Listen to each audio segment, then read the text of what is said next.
ये रात्रि अब आखिरी रात है, कल तो इनकी सिविलाइजेशन ही खत्म हो जाएगी, सभ्यता ही खत्म। उसके बाद टाइमर चलने शुरू हो गए थे, सुबह 5:30 का भारत में इंतजार होने लगा था, अमेरिका में रात 8 का इंतजार होने लगा था कि अब ईरान पर कुछ इतना भयानक होने वाला है कि कल्पना इंसानियत ने शायद, या आप और हमारी उम्र के जो लोग हैं उन्होंने शायद कभी नहीं। फाइनली इजराइल, ईरान, अमेरिका तीनों मिलकर के एक सीज फायर के लिए तैयार हो गए। 2 हफ्ते की इस सीज फायर में यह तय हुआ है कि अमेरिका ईरान की सभी शर्तें मान ले। स्ट्रेट ऑफ हॉर्मुज को खोलने के लिए वो अमेरिका से या फिर जो देश उस रास्ते से निकलेंगे स्ट्रेट ऑफ हॉर्मुज से, जो भी पैसा होगा वो वसूलेगा। इंटरेस्टिंग बात यह है कि अमेरिका यूरेनियम एनरिचमेंट तक के लिए भी मान गया है, यानी कि ईरान अपने न्यूक्लियर के लिए जो बम बनाने के लिए यूरेनियम है उसको और एनरिच कर सकता है। साथ ही साथ सभी प्रकार के प्रतिबंध अमेरिका हटा लेगा। तो जल्दी से आगे बढ़ते हैं और इस बीच में एक चीज और बताते हैं, इस सीज फायर में पाकिस्तान की बहुत बड़ी भूमिका रही है। बहुत से देशों ने पाकिस्तान को धन्यवाद दिया है। आज हम बताएंगे कि किस तरह से ट्रंप ने पाकिस्तान को मोहरा बनाया, किस प्रकार से इनसे खेला कि इनको क्रेडिट भी मिला और गाली भी मिली। साथियों, कल जब मैंने आपके सामने सेशन किया था तब जानकारी आज ईरान की काल रात्रि है, क्योंकि ऐसा माहौल बना दिया गया था अमेरिका द्वारा और इजराइल के द्वारा। इजराइल कहने लगा था कि ईरान की सारी ट्रेनें उड़ा देंगे, अमेरिका कहने लगा था कि पावर प्लांट उड़ा देंगे, ब्रिजेस उड़ा देंगे। इनके द्वारा जिस तरह की धमकियां दी गई, सिविलाइजेशन आज रात को मर जाएगी। सिविलाइजेशन मर जाएगी, पुल खत्म होने से या फिर पावर प्लांट खत्म होने से सिविलाइजेशन अंत नहीं हुआ। इस बयान के मायने निकाले जाए, मायने निकले लगे कि क्या अमेरिका ईरान के ऊपर न्यूक्लियर बॉम्ब डाल देगा। न्यूक्लियर बॉम्ब नहीं डालेगा तो क्या न्यूक्लियर रिएक्टर्स, जहां जैसे कि बुशहर न्यूक्लियर रिएक्टर है, उसके ऊपर इतना घातक हमला करेगा कि रिएक्टर में चेरनोबिल जैसा घटनाक्रम हो जाएगा। इस तरह की घटनाएं होने लगेंगी कि रिएक्टर के अंदर ही रेडिएशन लीकेज हो जाएगा और ईरानियंस तड़प तड़प के मर। ईरान ने, जो मैंने आपको कल अपने सेशन में बताया था कि ईरान के ऑफिशियल्स ने कहा है सड़कों पर निकल आओ, लोगों ने ईरान के ऑफिशियल्स की बात मानी और उतर करके वो लोग सड़कों पर चले आकर पावर प्लांट्स की हिफाजत में सड़कों पर ह्यूमन चेन बनाकर खड़े। ब्रिजेस पर, जिन ब्रिजेस को तोड़ने की अमेरिका धमकी दे रहा था, ब्रिजेस पर इस प्रकार से लोग आकर खड़े हो गए। ये 2 बातें दर्शा रहा था। पहली कि ईरान के लोगों ने तय कर लिया था कि वो खुद मरने को तैयार है, लेकिन अमेरिका को यह बताकर मरेंगे कि आप ब्रिजेस तोड़ रहे थे, हमारे लोगों के हौसले ने। अमेरिका जो कहकर निकला था कि मैं यहां का सत्ता परिवर्तन कर दूंगा, रेजिम चेंज कर दूंगा, जनता जिस तरह से निकल आई है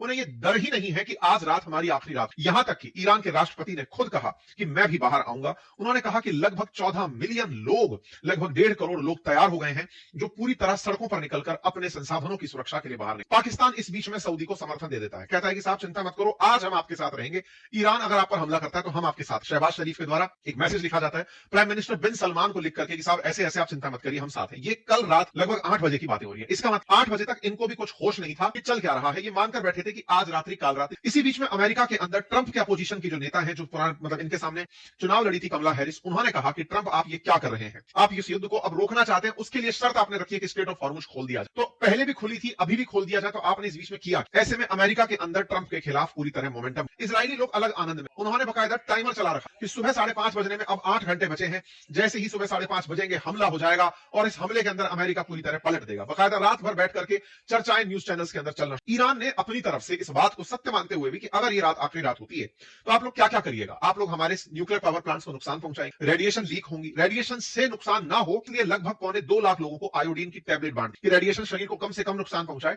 आयोडीन की टैबलेट से जो रेडिएशन है वो उस टैबलेट के माध्यम से फ्लश हो जाती है। तो ऐसे में बोले पहले ही गोलियां बांट दी गई। सारी की सारी तैयारियां रात भर चल रही हैं। 7 अप्रैल हो गया, 12:15 बजे का समय हो गया। ब्रेंट क्रूड का भाव बढ़ करके $144 ऑल टाइम हाई, अब तक के जीवन में सबसे ज्यादा क्रूड ऑयल का भाव पहुंच। इस बीच में फिर रात को 12:47 पर एक ट्वीट आता है और उस ट्वीट में लिखा आता है कि diplomatic effort for peaceful settlement. Pakistan के प्रधानमंत्री का ट्वीट आता है जिसमें ये अपनी तरफ से बात लिखते हैं कि 2 वीक्स का प्रेसिडेंट ट्रंप ने डेडलाइन दिया है to allow diplomacy to run of its course. I earnest request President Trump to extend the deadline for 2 week. Pakistan in all sincerity request the Iranian brothers to open strait of Hormuz for corresponding period of 2 weeks as a goodwill gesture. मतलब यह हुआ कि पाकिस्तान ने अपनी तरफ से America और Iran के लिए एक संदेश भेजा और उसमें कहा कि ट्रंप आप ईरान को 2 हफ्ते का समय दो, ईरान आप स्ट्रेट ऑफ हॉर्मुज को खोल दो 2 हफ्ते के लिए, ये हम आपसे रिक्वेस्ट करते हैं। ये पाकिस्तान का मैसेज। सबको लगा कि पाकिस्तान ने मध्यस्थता की है, अमेरिका से रिक्वेस्ट की है कि आप शांत हो जाइए, ईरान से कहा है कि 2 हफ्ते मान जाओ भाई, 2 हफ्ते के लिए स्ट्रेट ऑफ हॉर्मुज खोल दो, और ऐसा कह के पाकिस्तान की तरफ से ट्वीट आता है। सबको लगता है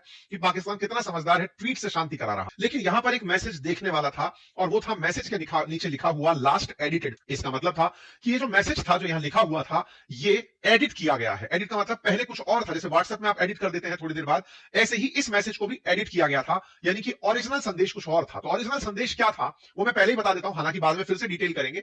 वो ओरिजिनल मैसेज ये था कि इसके ऊपर लिखा हुआ था draft message to Pakistan PM. इसका मतलब ये था कि ये जो संदेश आप पढ़ रहे हैं ये भी शहबाज शरीफ को किसी और ने लिख कर दिया था। किसी और ने मतलब पाकिस्तान पीएम बोल रहा है, पाकिस्तान से बाहर का कोई आदमी, अर्थात साथ इनकी पूरी टाइमलाइन को अमेरिका चला रहा, यानी कि शहबाज शरीफ के ट्विटर हैंडल को अमेरिका ऑपरेट कर रहा था।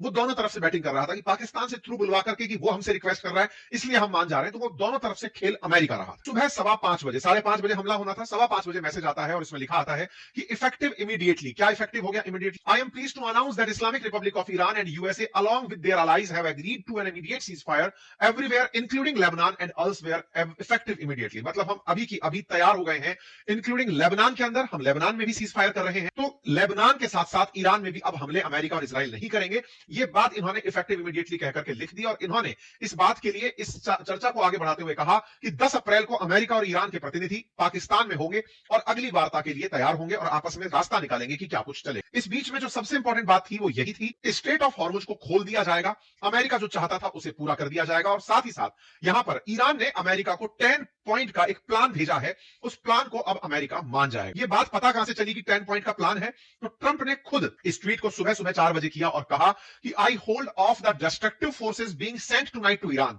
मैं अपनी फोर्सेस को जो ईरान जाने वाली थी उन्हें रोकता हूं और उन्हें रोक करके इमीडिएटली कहता हूं कि आप रुकें और स्टेट ऑफ हॉर्मुज को खुलने दें।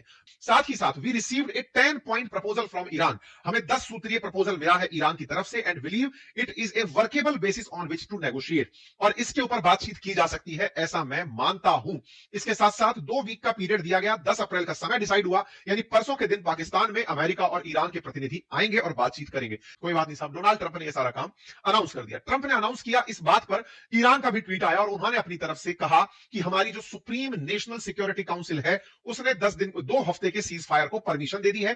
कंडीशन साफ है कि हम 10 पॉइंट्स का, पहले हमने 15 पॉइंट प्रपोजल बनाया था, अब हमने 10 पॉइंट का प्रपोजल बनाया है। उस प्रपोजल को अमेरिका मानने को तैयार हो गया है, इसलिए हम लोग मानने को तैयार। अमेरिका स्ट्रेट ऑफ हॉर्मुज खुलवाना चाहता था, शर्तें मानी गई अमेरिका के द्वारा। इसका मतलब जो शर्तें रखता है वो विजेता होता है। भाई विजेता ही तो शर्त रखता है ना कि तुमको अब ये शर्त दी जा रही है तब तुम्हें मारना चाहिए। लेकिन अमेरिका के राष्ट्रपति का पीआर चलना चालू, कैरोलिना लेविट बाहर निकल कर आती है, वो कहती है वाह ट्रंप, आपने पहले ही कहा था मैं 40 दिन में युद्ध रोक दूंगा। ये उनकी खुद की पर्सनल प्रेस सेक्रेटरी है, उन्होंने तारीफ में पुल बांध दिए कि ट्रंप जीत गए हैं। इनके जितने भी चहेते थे वो लोग कहने लगे कि हम, ईरान ने कहा बिल्कुल आप ही जीते होंगे, हमने 10 पॉइंट रखे थे, उन 10 पॉइंट को सुन लो, दुनिया वालों डिसाइड कर लो कि जीता को। हमला नहीं करोगे ये एक शर्त, यूरेनियम एनरिचमेंट करोगे दूसरी शर्त, बड़ी शर्तें।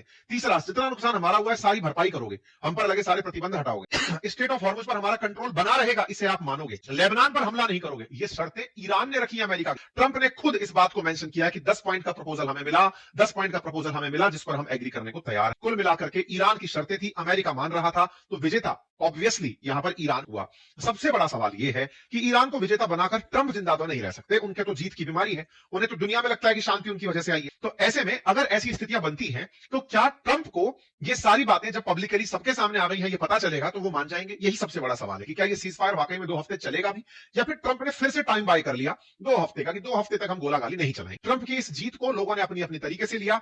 सबने, ईरानियन टीवी ने सबसे पहले इसको ऐसे लिखा कि ट्रंप ने एक्सेप्ट कर लिया है ईरान की कंडीशंस को युद्ध खत्म करने के लिए। बाकायदा ईरान की एम्बेसी मलेशिया, इन सब ने ईरान द इनडोमिनेटेबल, साथ में unconditional surrender to accepting all Iranian terms, ये पूरी तरह से बातें लिखी गई। यानी कि ईरान ने हर जगह एक ही बात फैलाई कि साहब ट्रंप आपने हमारे प्रपोजल मान लिए हैं, ट्रंप हमारे सामने झुक गए हैं। हर तरफ से एक ही खबर आप, और फिर थमने के पुराने ट्वीट निकलकर आने शुरू हुए कि हम एनिमी को घुटने पर ले आएंगे। तो ईरान की जो एम्बेसी इंडिया में है उसने कहा कि आपने हमें सिखाया था, हमने कर दिखाया। ट्रंप को तस्वीरों में एक शांति झंडे के साथ दिखाया गया। इसी वजह से ट्रंप के बारे में मजाक बनते हुए लिखा गया, जब ट्रंप ने युद्ध शुरू किया था तब स्टेट ऑफ हॉर्मुज खुली थी। आज जब वो ओपन करने की बात कर रहे हैं, वो असल मायने में सीज फायर के माध्यम से इसे ओपन करवा रहे हैं, लेकिन इस बीच में अमेरिका बहुत कुछ दे चुका है। अभी थोड़ी देर पहले ये न्यूज बाहर आती कि इस पूरी सीज फायर कैंपेन में असल में चाइना खड़ा था पीछे पाकिस्तान के। आपको याद होगा पिछली बार जब इजिप्ट से, सऊदी से और यहां से तुर्की से विदेश मंत्री पाकिस्तान आए थे, तब पाकिस्तान के विदेश इशाक डार उड़ करके हवाई जहाज से वांग वी से मिलने के लिए चाइना गए थे। चाइना ने असल में ईरान के साथ में ये मध्यस्थता की है,